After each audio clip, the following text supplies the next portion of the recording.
Hello everyone. Let's discuss today's The Hindu newspaper editorial page. The first article is Mental Health and the Floundering Informal Worker.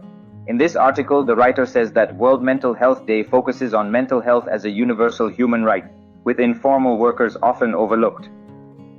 A study by the International Labour Organization, ILO, shows that 15% of working-age adults worldwide live with a mental disorder. Decent work positively influences mental health, while unemployment, unstable or precarious employment, workplace discrimination, and poor working environments pose risks to mental health.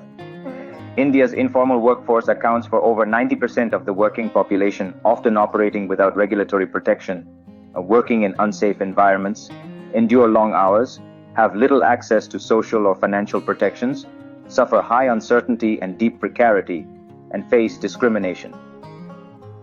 Gender disparities are also significant, with over 95% of India's working women engaged in informal, low-paying, and precarious employment, often without social protection and suffering from patriarchal structures and practices in their social and familial spaces.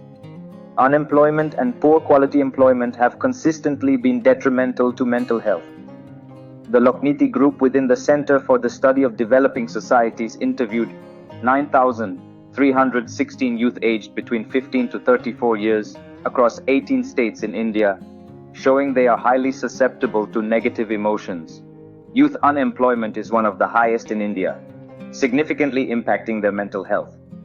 An ILO report highlights how young workers are shifting to more precarious and informal work, accepting less pay and poorer working conditions out of desperation, and sometimes giving up and exiting the labor force altogether. India will become an aging society in 20 years, with no apparent social security roadmap for this rapidly growing group that is especially vulnerable to poor mental health. The Census of India 2011 shows that 33 million elderly people are working post-retirement in informal work. Another study by the ILO on elderly employment in India shows high poverty among them in terms of economic dependency and access to financial assets. The absence of proper financial and healthcare security among the working elderly can severely impact their physical and mental health, aggravating their vulnerability.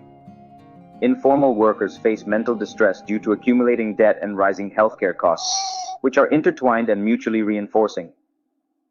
A study by Women in Informal Employment, Globalizing and Organizing, WeGo, found that recovery post-COVID-19 remains uneven among informal worker cohorts, with many still reporting food insecurity, skipped meals, or reduced consumption. The next article is The Silence Around the State Seizure of India's Press.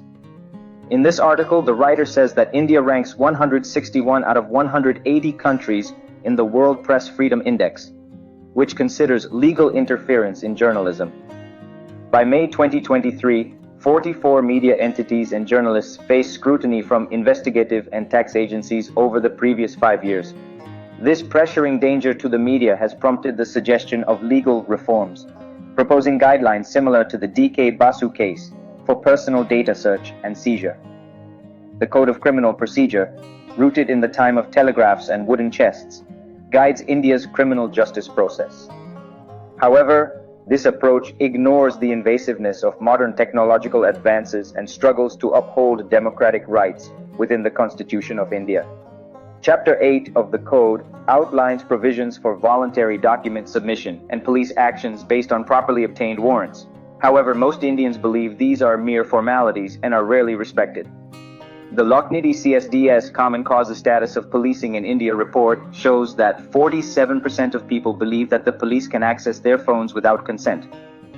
Even when acting within the law, the police can easily sidestep the need for a warrant, often issuing warrants without detailed review. This already fragile safeguard is further eroded by specific laws, such as the Prevention of Money Laundering Act and the Income Tax Act. In such a climate, the only real safeguards come from technological precautions such as encrypted messaging apps with settings to delete old messages. Even this defense crumbles when a police constable confides in a smartphone and forces you to delete old messages. In conclusion, the current policing methods in India, particularly in the age of instant messaging and cloud storage, pose significant challenges to the right to privacy and protection against self-incrimination.